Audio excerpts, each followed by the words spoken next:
तो कैसे हैं आप लोग। आई होप आप सब अच्छे होंगे और मैं आकाश आप सभी का स्वागत करता हूं आपके अपने YouTube channel AKS star classes में। जैसा कि बच्चों हम लोग भौतिक का अपना मॉडल पेपर सॉल्व कर रहे हैं, ये इन प्रश्नों को हम लोग बहुत ध्यान से समझते हैं। प्रश्न नंबर 3 के जो प्रश्न होंगे, फिर देखेंगे प्रश्न नंबर 4 के जो प्रश्न होंगे। यहाँ पे देख सकते हैं तीसरे का जो पहला प्रश्न है बच्चों हमारे पास कह रहा विद्युत द्विध्रुव आघूर्ण की परिभाषा लिखिए।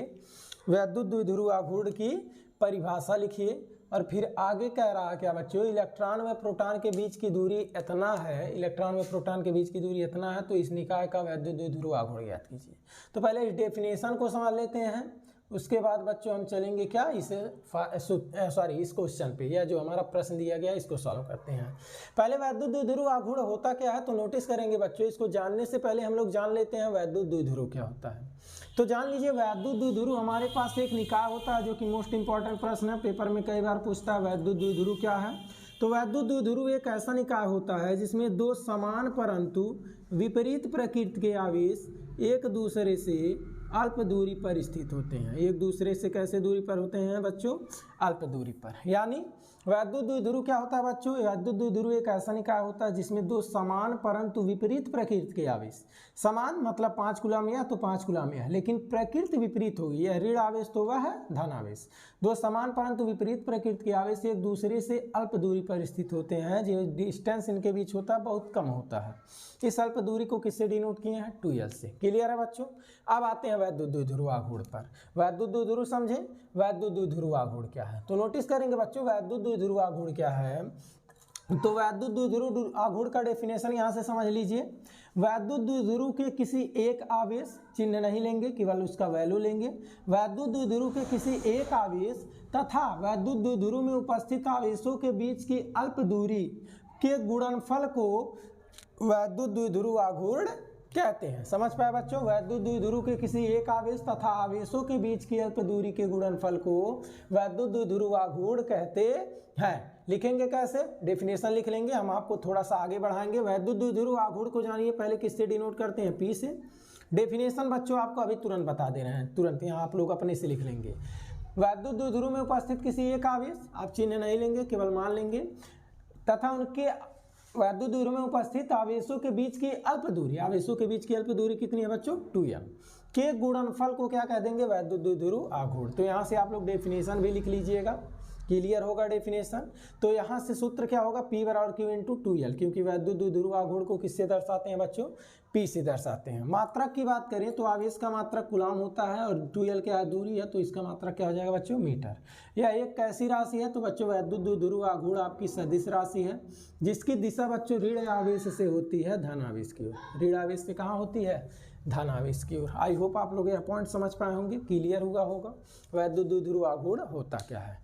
क्लियर है, आगे बढ़ते हैं। आगे देखिए बच्चों कह रहा है इलेक्ट्रॉन व प्रोटॉन के बीच की दूरी इतनी है। मान ले रहे हैं इलेक्ट्रॉन व प्रोटॉन के बीच की दूरी इतनी है, इस निकाय का विद्युत द्विध्रुव आघूर्ण ज्ञात कीजिए। मान ले रहे हैं हमारे पास एक यहाँ पे पहला जो चार्ज है वह इलेक्ट्रॉन है, क्योंकि इलेक्ट्रॉन पे ऋण आवेश होता है, और दूसरा जो चार्ज है वह प्रोटॉन है जिसपे धन आवेश चार्ज होता है। तो कह रहा है इसके बीच की जो दूरी है बच्चों, या जो 2l हम जो दूरी आपको बताए हैं, यह दूरी इस प्रश्न में दे दिया है 0.53 एंगस्ट्रॉम। क्लियर है। तो नोटिस करेंगे हम दोनों में से एक चार्ज लेना है विद्युत द्विध्रुव आघूर्ण के लिए, तो एक चार्ज आप लेंगे, चाहे इलेक्ट्रॉन ले लीजिए चाहे प्रोटॉन का, है कि हमें चार्ज का मान लेना है, उसका साइन नहीं लेना है। तो इलेक्ट्रॉन हो या प्रोटॉन चार्ज कितना होता है, 1.6 × 10⁻⁹ कूलम। जो यह दूरी आप 2l माने हैं, तो यहाँ पे 2l या जो दूरी कितना दिया है बच्चों, 0.53 एंगस्ट्रॉम। इसको आप लिख सकते हैं 0.53 × 10⁻10 मीटर। एंगस्ट्रॉम को किस में बदल दिए बच्चों, मीटर में। क्लियर होगा, आई होप आप लोग समझ पाए होंगे। तो यह हो गया Q, यह हो गया 2l। तो अगर हम ये इस सूत्र पे रख दें तो P बराबर Q हो जाएगा 1.6 × 10⁻⁹, और 2l हमारा हो जाएगा 0.53 × 10⁻10 मीटर। सॉरी, इसका मात्रक क्या हो जाएगा, कूलम मीटर। इसका मात्रक क्या हो जाएगा, कूलम मीटर। अब इसको आप सॉल्व कर सकते हैं, 1.6 और यहाँ 0.53 और यहाँ 19×10 कितना हो जाएगा बच्चों, 29 हो जाएगा कूलम मीटर। अब इसका गुणा तो आप कर सकते हैं, डायरेक्ट आप 16 का गुणा यहाँ करिएगा। चलिए कर दे रहे हैं। तो यहाँ जब गुणा करेंगे तो 16 × 3 = 48 के 8 हासिल, 16 × 3 = 48 8 हासिल कितना बच्चों, 4, 16 × 25 = 80 4 84। कितने अंक पे दशमलव लगेगा? 2 अंक यहाँ, 1 अंक यहाँ, लेफ्ट साइड से गिनते हैं तो 3, 1 2 3, तो यहाँ दशमलव यानी 0.84 गुणे 10 पे माइनस 29 गुलाम मीटर, या फिर आप कह सकते हैं P बराबर दशमलव को अगर यहाँ लाइए तो 8.4, बाएं से जब दशमलव दाएं जाता है तो 10 पे नेगेटिव पावर चढ़ता है। कितना अंक? जितना अंक जाता है। तो 10 पे 1 अंक गया तो 10 पे -1 होगा, और 29 पहले से ही है तो 10 पे -30 गुलाम मीटर। ये भी आंसर दे सकते हैं आप, ये भी आंसर दे सकते हैं, कोई दिक्कत नहीं। आई होप आप लोग यह प्रश्न समझ पाए होंगे। अगर यह प्रश्न आपका क्लियर है तो बच्चों चलते हैं हम लोग प्रश्न नंबर दूसरे पर, यानी तीसरे का प्रश्न नंबर ख पर। बच्चों ध्यान से सभी प्रश्न को समझेंगे, एक एक कॉन्सेप्ट क्लियर करेंगे, पूरा पेपर आपका बहुत अच्छे से रिवाइज हो जाएगा और पेपर में आप बहुत ही अच्छा परफॉर्मेंस करेंगे। तो जरूर आप पूरा वीडियो देखेंगे और एक एक प्रश्न को ध्यान से समझेंगे। ख नंबर प्रश्न क्या कह रहा है बच्चों? तीसरे का कह रहा है साई पद्धति में L/R, किसका मात्रक बच्चों? L/R का मात्रक एवं वीमा, मात्रक और वीमा दोनों पूछ लिया, किसका? L/R का साई मात्रक में। तो पहले L/R ये दोनों हैं क्या, पहले इसके बारे में जानिए। L/R बच्चों, L जो होता है इसको हम लोग कहते हैं स्वप्रेरकत्व। क्या कहते हैं बच्चों? स्वप्रेरकत्व, ठीक है। और R को क्या कहते हैं बच्चों? प्रतिरोध। क्या कहते हैं? प्रतिरोध। दोनों का यूज होता है बच्चों किसी परिपथ में, दोनों का यूज कहाँ होता है? किसी परिपथ में होता है। क्या होते हैं डेफिनेशन हम लोग आगे जानेंगे जरूर, लेकिन यहाँ समझिएगा, इसको स्वप्रेरकत्व कहते हैं, इसको क्या कहते हैं? प्रतिरोध। यह कहाँ से आते हैं? तो आप जब आगे अभी वैद्युत वाहक बल के बारे में पढ़ेंगे तो वैद्युत वाहक बल होता है E बराबर ΔI/ΔT, यह सूत्र होता है विद्युत वाहक बल का। तो अगर आप यहाँ से L निकालना चाहें तो यह बटे में गुणे में जाएगा, यह गुणे में बटे में आएगा, तो हो जाएगा E∆T/ΔI, यही होगा। L बराबर E∆T/ΔI। अगर हम R की बात करें तो बच्चों R बराबर हम जानते हैं क्या होता है? V/I। क्लियर है बच्चों? तो अगर हम यहाँ पे वैल्यू को यहाँ पुटअप करना चाहें तो L की जगह हमारे पास हो जाएंगे E∆T और बटे क्या? ΔI। और यहाँ पे अगर R की जगह पुटअप करना चाहें तो V बटे क्या होगा बच्चों? I। क्लियर है? अब हमें मात्रक देखना है तो मात्रक के लिए समझ सकते हैं I एम्पियर बटे में होगा, I एम्पियर बटे में होगा, तो यह राशि तो कैंसिल हो जाएगा क्योंकि दोनों का मात्रक एम्पियर होता है। तो ऊपर मिलेंगे E∆T/V, यही मिलेंगे। अब बच्चों E जो है, E को कहते हैं विद्युत वाहक बल, इसका भी मात्रक होता है वोल्ट और इसका मात्रक होता है सेकंड, और V क्या है? विभव, जिसका मात्रक वोल्ट होता ही है, तो यहाँ से वोल्ट भी खत्म हो जाएंगे, यानी L/R का जो मात्रक हो जाएगा वह क्या हो जाएगा? सेकंड। और यहाँ अगर इसके वीमा की बात करें तो वीमा टाइम का होता है T, या इसको लिख सकते हैं M पे 0, L पे 0, T पे कितना? 1। क्लियर है बच्चों? समझ पाए होंगे इस पॉइंट को। आपको शायद बहुविकल्पी में भी यह प्रश्न आया था, L/R का मात्रक है, तो L/R हम आपको बताए थे, L/R का जो मात्रक होता है बच्चों वह सेकंड होता है। अगर यही कह देता R/L तो इसका मात्रक प्रति सेकंड हो जाता या हर्ट्ज हो जाता। क्या हो जाता बच्चों? हर्ट्ज। चाहे या तो प्रति सेकंड हो जाता या तो क्या हो जाता? हर्ट्ज हो जाता। आई होप आप लोग समझ पाए होंगे। थोड़ा सा देख लें आपको नीचे दिखाई दे रहा है या नहीं, फिर अगले प्रश्न पे चलते हैं।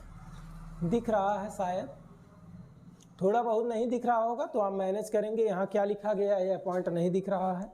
R/L का मात्रक, L/R है तो सेकंड, अगर यही उल्टा हो गया R/L हो गया तो इसका मात्रक प्रति सेकंड या क्या हो जाएगा? हर्ट्ज हो जाएगा। क्लियर है बच्चों? नहीं दिखा होगा तो सुन के आप लोग लिख लेंगे। प्रश्न नंबर तीसरे पे चलते हैं। आई होप आप लोग दोनों प्रश्न समझ पाए होंगे। प्रश्न नंबर 3 क्या कह रहा है? देखिए तीसरे का ग नंबर, एक रेडियो एक्टिव पदार्थ की अर्धायु 7 वर्ष। एक रेडियो एक्टिव पदार्थ की, यानी रेडियो एक्टिव जो पदार्थ है उसका अर्धायु जो है, टाइम, हाफ टाइम जो है, इसको T से डिनोट करते हैं हाफ टाइम को, वह हमारे पास है कितना? 60 ईयर। कितना बच्चों? 60 ईयर यानी 60 वर्ष। कह रहा है इसका 6 नियतांक ज्ञात कीजिए। तो 6 नियतांक को बच्चों लैम्डा से दर्शाते हैं, और 6 नियतांक और अर्ध आयु में जो हमारे पास रिलेशन है, जो सूत्र है, वह हमारे पास है बच्चों लैम्डा बराबर 0.6931/T। कितना है बच्चों? लैम्डा बराबर 0.6931/T। क्लियर है बच्चों? तो यह हमारा सूत्र हो जाएगा 6 नियतांक और अर्धायु में संबंध के अनुसार। आप यहाँ पे वैल्यू रख सकते हैं। जैसे ही यहाँ पे आप वैल्यू रखेंगे तो लैम्डा इज इक्वल टू 0.6931 6931 बटे टी का मान कितना है बच्चों 60 है। समझ पाए होंगे।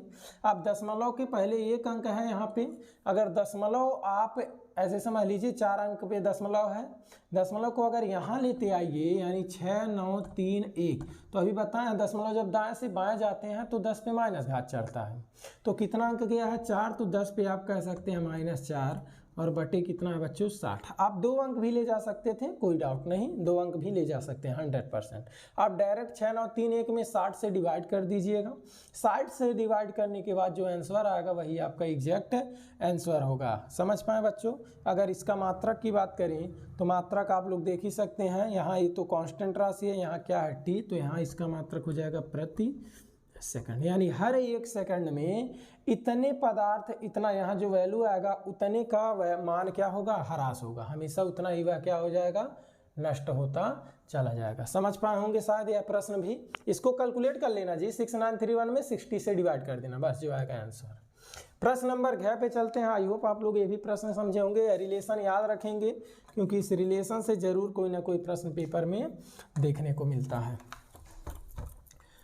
तो बच्चों चलते हैं आगे और अगला प्रश्न देख सकते हैं आप लोग। घ नंबर 3 का घ क्या कह रहा है, एंड गेट की सत्यता सारणी, क्या कहा बच्चों, एंड गेट की सत्यता सारणी प्रतीक चिन्ह दिखाइए, यानी सत्यता सारणी भी बनाइए और प्रतीक चिन्ह बनाइए। पहले इसको समझते हैं फिर इसको समझते हैं, या दोनों साथ में समझते रहना। एंड गेट की बात करें बच्चों, तो एंड गेट के लिए हमारे पास इस तरह से यहाँ पे एक लाइन होगा और इस पे एक हमारा सी टिका होगा, यानी इस तरह से एक सी बना होगा और सी का जो ओपन साइड होगा इसको हम ब्लॉक कर देंगे।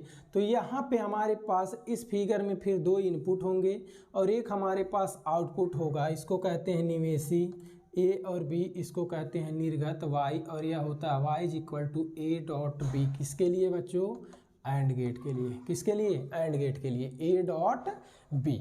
और दूसरा पॉइंट बात करें, अगर हम और गेट की बात करें, यहाँ देखिए अथवा में जो प्रश्न पूछा है, अगर और गेट की बात करें तो यह ब्लॉक वाला लाइन तो रहेगा ही, बस यहाँ जो सी वाला साइड है बच्चों, इसको हम लोग थोड़ा सा कर्व बनाते हैं। कैसे बनाते हैं बच्चों, इस तरह से कर्व बनाते हैं। और यहाँ पे हमारे पास भी सेम चीज़, 2 इनपुट होते हैं ए और बी, और एक आउटपुट होता है हमारे पास क्या, वाई, और यह वाई जो होता है बच्चों यह होता है ए प्लस बी। समझ पाए होंगे। यह हमारा गेट कौन सा होता है बच्चों, और गेट होता है। और होगा तो थोड़ा सा कर्व होगा, और अगर एंड होगा तो यह डायरेक्ट सी बना होगा। समझ पाए होंगे। तो यह बच्चों प्रतीक चिन्ह हो गया किसका, एंड गेट का यह है, और यह किसका, और गेट का। क्लियर हुआ होगा।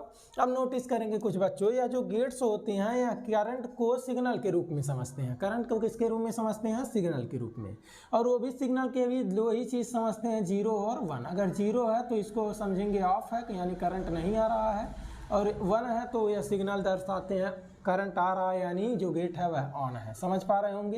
यानी जो गेट्स होते हैं वह करंट को सिग्नल के रूप में समझते हैं, और यह सिग्नल को 2 भाषा में समझते हैं, 0 और 1। क्या, 0 और 1। 0 मतलब ऑफ, 1 मतलब ऑन। और कुछ भी गेट नहीं समझते हैं, केवल वही 2 नंबर समझते हैं। अब आते हैं सत्यता सारणी पे। अगर बच्चों हम एंड गेट की सत्यता सारणी बनाएं तो इसमें हम जान चुके हैं हमारे पास 2 इनपुट है और एक क्या है, आउटपुट है। 2 इनपुट है और एक क्या है, आउटपुट। यहाँ से अगर हम इनपुट की बताएं ए बी, और आउटपुट क्या है, ए डॉट बी। यह सत्यता सारणी किसका है बच्चों, एंड गेट का। तो एंड माने होता है और, ऐसे समझिएगा थोड़ा सा कल्पना करने के लिए, समझने के लिए। एंड मतलब क्या होता है, और। अगर सिग्नल ए और बी दोनों में है, अगर सिग्नल ए और बी दोनों में है तो रिजल्ट में भी सिग्नल होगा। अगर सिग्नल ए और बी दोनों में नहीं है, किसी एक में है किसी एक में नहीं है, तो रिजल्ट में भी 0 सिग्नल नहीं होगा। या फिर ऐसे समझ सकते हैं, अगर यहाँ 1 सिग्नल है यहाँ नहीं है तो गुणा करने, पॉइंट माने गुणा, ऐसे समझने के लिए समझ लो, मल्टीप्लाई, गुणा करोगे 0 यानी रिजल्ट 0 होगा। तो सत्यता सारणी बनाएंगे कैसे, सबसे पहले 2 इनपुट है तो दोनों में हम मानते हैं अगर दोनों में सिग्नल नहीं है तो रिजल्ट भी 0 होगा। और दूसरी बार में मानते हैं अगर दूसरे में सिग्नल है पहले में सिग्नल नहीं है तो भी रिजल्ट 0 होगा, क्योंकि ए और बी दोनों में सिग्नल होगा तो ही रिजल्ट में सिग्नल होगा, अदरवाइज नहीं होगा। या ऐसे समझ सकते हैं, डॉट है वो 0 और 1 का डॉट करोगे 0 होगा। और तीसरा पॉइंट, अब यहाँ हम ए में अगर सिग्नल भेजेंगे और बी में सिग्नल नहीं तो भी रिजल्ट 0 होगा। और यहाँ अगर हम दोनों में सिग्नल भेजेंगे ए और बी दोनों में तो रिजल्ट में भी सिग्नल होगा। समझ पाए, यानी दोनों में करंट जा रहा है तो रिजल्ट में भी हमें करंट मिलेगा। तो यह सत्यता सारणी किसका हो गया बच्चों? एंड गेट का। अगर हम इसी प्रकार और गेट की सत्यता सारणी बनाना चाहें तो सेम इसी प्रकार से बनेंगे, थोड़ा सा चेंजमेंट होगा तो ध्यान से समझेंगे। और गेट के लिए भी यहाँ हमारा इनपुट हो गया ए बी और यहाँ आउटपुट हो गया ए प्लस बी, तो यहाँ समझ लो प्लस है, और माने होता है या ए या बी, यानी किसी एक में होगा तो रिजल्ट में भी सिग्नल होगा। अगर किसी एक दोनों में नहीं होगा तो सिग्नल रिजल्ट में भी नहीं होगा। अगर हम दोनों में सिग्नल नहीं भेज रहे हैं तो रिजल्ट में भी जीरो होगा, लेकिन अगर हम एक में सिग्नल भेजें एक में नहीं तो रिजल्ट में भी सिग्नल मिलेगा, यानी 0 + 1 क्या होगा? 1 ही होगा। या कह सकते हो ए या बी किसी में सिग्नल है, हाँ बी में है तो रिजल्ट में भी सिग्नल होगा। अगर बी में नहीं ए में है तो यहाँ भी सिग्नल मिलेगा। अगर दोनों में सिग्नल भेजते हैं तो ऐड करने पर 2 होगा, तो यहाँ 2 लिखेंगे नहीं, हम क्या बताएं, केवल हमारे पास गेट 2 पॉइंट समझते हैं 0 और 1, तो इस वजह से यहाँ भी कह सकते हो इसमें सिग्नल होगा 1। क्लियर है बच्चों? तो यह हो गया गेट का प्रतीक, या हो गया सत्यता सारणी, या किसका है? और गेट का। तो अब चलते हैं हम लोग बच्चों नेक्स्ट।